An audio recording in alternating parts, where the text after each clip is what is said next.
Well, Paul has a thorn. It's in 2 Corinthians chapter 12, verses 1 through 10. And ironically, or maybe intentionally, Paul never tells us what that thorn is. Scholars have debated it for centuries. Was it a chronic illness? Was it a speech impediment? Was it vision problems? Was it depression, persecution, relational issues? Was it a sin that Paul could not shake? We don't know. And perhaps there's some intentionality behind that. I always say that the anything that's unnamed is an open door for us to place ourselves within that story. So perhaps the unnamed thorn is an open door where whatever you carried in here tonight could fit within this theology, this healing oriented theology, and the conversation on it. But Paul says he pleaded three times for this thorn to be removed. Three times. This is not a man, Paul, by the way, who gave up very easily. This is a man who prayed with everything he had for deliverance and was a powerful prayer. If you remember, Paul and Silas were in prison and they sang and they prayed until the doors opened and they were freed. And the answer for Paul, who knew how to pray, who knew Jesus, who prayed with everything he had for deliverance, was not a yes. Instead, the answer was, my grace is sufficient and my power is made perfect in weakness. I want to sit with that for a moment before we go anywhere, because the answer is either perhaps it's one of the most profound things said about suffering, or it could be one of the most dangerous, and it's cool if it's both of them. But here's the tension that I don't want to resolve too quickly, which is what oftentimes happens within church, and within just kind of church context for centuries, is using God language to spiritualize pain rather than sitting with it. So we rush past Good Friday and the Saturday that sits in silence just because we're ready. We need a release. We need to get to resurrection. We need to talk about the resurrection on Sunday. And oftentimes we'll use God language and we'll spiritualize pain rather than actually sitting on it. We use cliches like he'll never put more on me than I can bear. God gives his strongest battles, hardest battles to the strongest soldiers. And on one side of this tension, the thorn stays. Paul prays three times. Remove this, please. The answer is no. And if you've ever prayed for something with everything you had and the answer is no, then you can step into this story not in an abstract way, not in a way that you can't touch, smell, see, feel, empathize with, identify with, but you know that there is a specific weight that is associated with unanswered prayer. And maybe even rather than unanswered prayer, prayers that are answered in ways that we cannot discern, cannot understand, and appear as if God is not listening or responding in a way that we understand.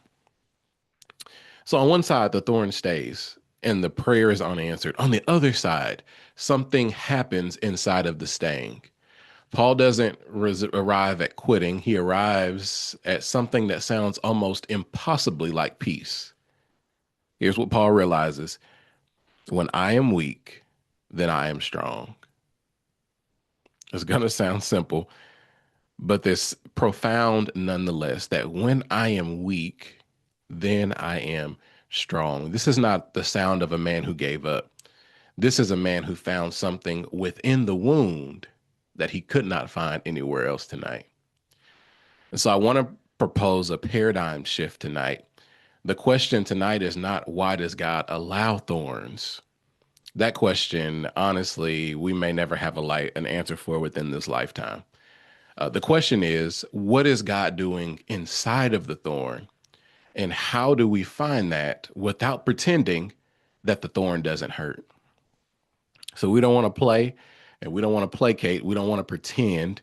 We want to figure out, what is God producing within me by not removing this thorn? And how do we figure out what that is without pretending that the thorn doesn't hurt? How can I be honest about the pain while still being able to extract the purpose, while still being present in the midst of all of that? And this is the theological heart. That's from 2 Corinthians chapter 12, verses 1 through 10. I want to refer to another passage. You can write it down, come back to it later.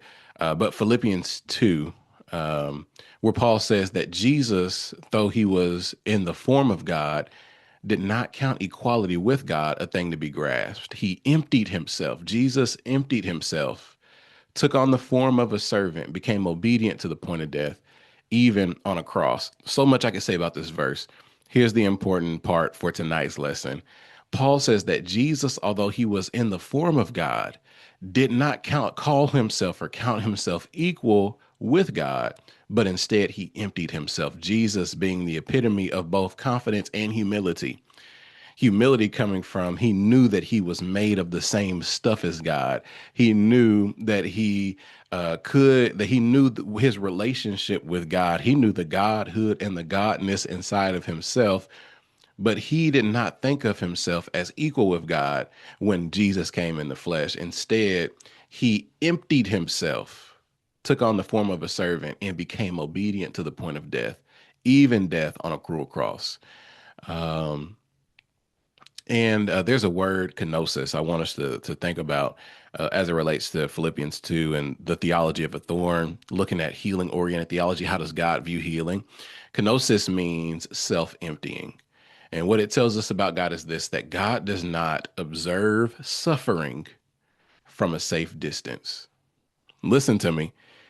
God does not observe suffering from a safe distance. Instead, God empties God's self into it. Let me say it with a few less words, make it even more clear. God does not observe suffering from a distance. Instead, God empties himself into whatever that suffering is. So the cross is not God fixing the wound from above. The cross is God inside of the wound. What is the wound? Humanity, human limitations, human frailty, human mistakes, all of the above. God chooses a thorn shaped existence because God chooses to empty God's self inside of the womb. What an example of leadership. What an example of the greatest level of humanity, not by realizing I'm above these people, but by realizing that the greatest expression of humanity is to not think of yourself as above, but to empty yourself on behalf of people that may never be able to, we may feel like may never be able to do anything in exchange for us. God does not observe human suffering from a distance, but God empties God's self, kenosis. And whenever the deepest human suffering is, God says, that's where I will be found. So when Paul says, my grace is sufficient, he's not speaking from a God who's watching from outside the pain. When Paul says that God told me that my grace is sufficient and my strength is made perfect in your weakness, when God was speaking, that's not a distant God. He's speaking from on behalf, he's speaking from a place of God who's already entered the thorn and the site of the wound with him, who knows what it costs to stay inside of something that will not leave, who did not come down from the cross when he had the power to, but instead he decided to stay and create a redemptive act out of bad human free will. That changes what the thorn means. Not that God sent it, not that God planned it, but that God had already gone ahead of you into it and is working on the inside. Are y'all listening to me? Let me check the chat because I need to make sure are y'all following me? Um, Now here's what's interesting. So Paul is talking about how he was given a thorn in the flesh. We don't know what it is. There's a level of ambiguity, meaning that there's a level of mystery and curiosity within what is this thorn. We can suggest maybe that's intentional because where there's ambiguity, there's also the possibility for participation. And so we can enter into this story and this narrative and this theology, and perhaps some people's thorns tonight you've brought with you as well. Some thorns might be physical. It might be chronic illness, chronic pain, a body that does not cooperate with the life that you're trying to live. And if it's physical pain, perhaps you've prayed, you believed, and the body is still the body. For some people, thorns are mental and emotional. Depression doesn't fully lift. Anxiety runs underneath everything, a nervous system shaped by experiences that left marks you didn't choose and can't fully explain or understand.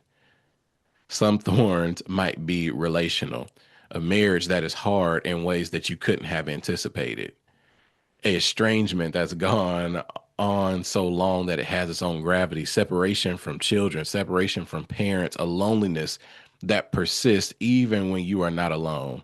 You can be around a full crowd but still feel lonely at the same time, and you can pray for that thorn, and that thorn of relationality still leave us isolated. Some thorns are generational. Perhaps some of us are carrying something that arrived before we did, a pattern, a wound, a silence that was handed down through people that were doing the best with what they had. You know, I'm big on humanizing previous generations. Perhaps some thorns are generational.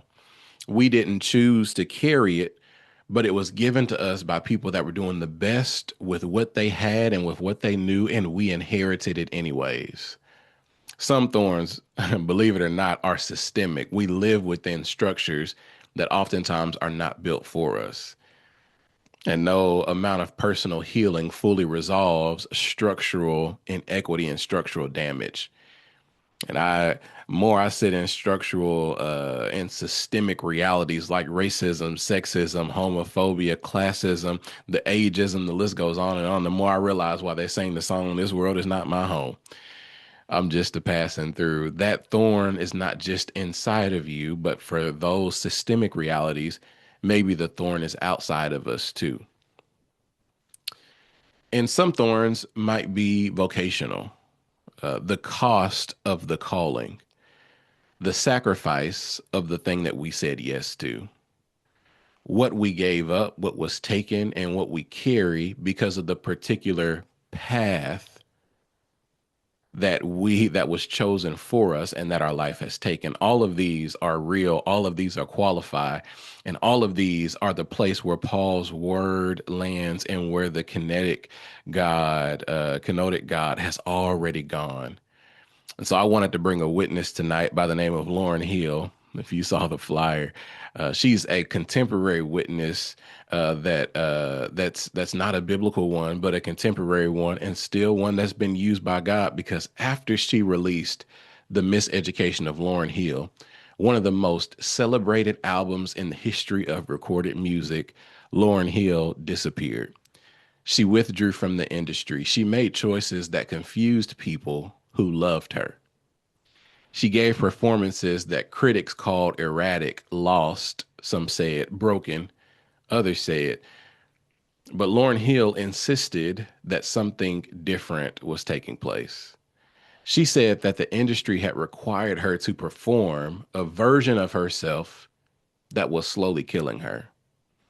That the thorn, the cost of staying true to something real inside her, against enormous pressure to be what the world wanted, was the price of her integrity.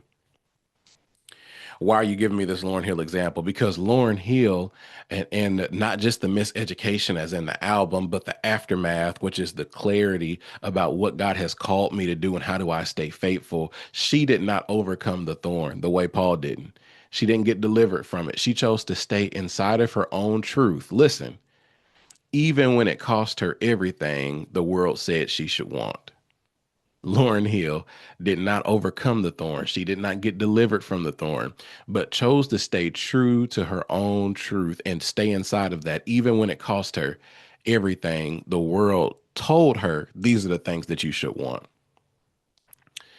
And if she's still here, still singing, not in spite of what she went through, but from inside of it, that's that's a lyric that shows us a frequency of healing.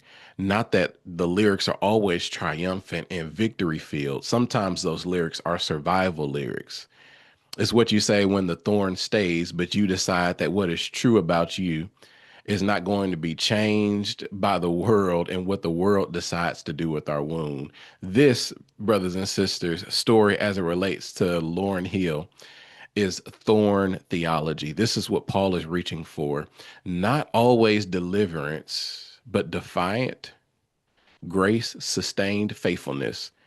inside the thing that will not leave. So here's what I want to leave you with. Here's what I want to kind of have us think about. If you're watching this online, this is what I'll leave you with. If you're in the room, this is what will be our entry point into discussion. God does not always cause the thorn. If you're here, you're going to be able to finish my sentence. God does not cause the thorn, but God uses everything. And the God we find in Jesus, the kenotic God, the self emptying God, is already inside of your wound and your thorn, not watching it, not managing it from a distance, but it's already inside of it and pouring himself out on our behalf, already making preparations before we ever had the awareness to feel the pain. The grace that is sufficient is not the grace that makes the thorn disappear. It is the grace that meets us when we have the strength, the tenacity, and build the capacity to stay inside of it. That holds you in weakness, that does something in you and sometimes through you that could not have happened any other way. And that is tonight's thought as it relates to healing oriented theology, not an explanation, but a presence. And so I will end the recording here.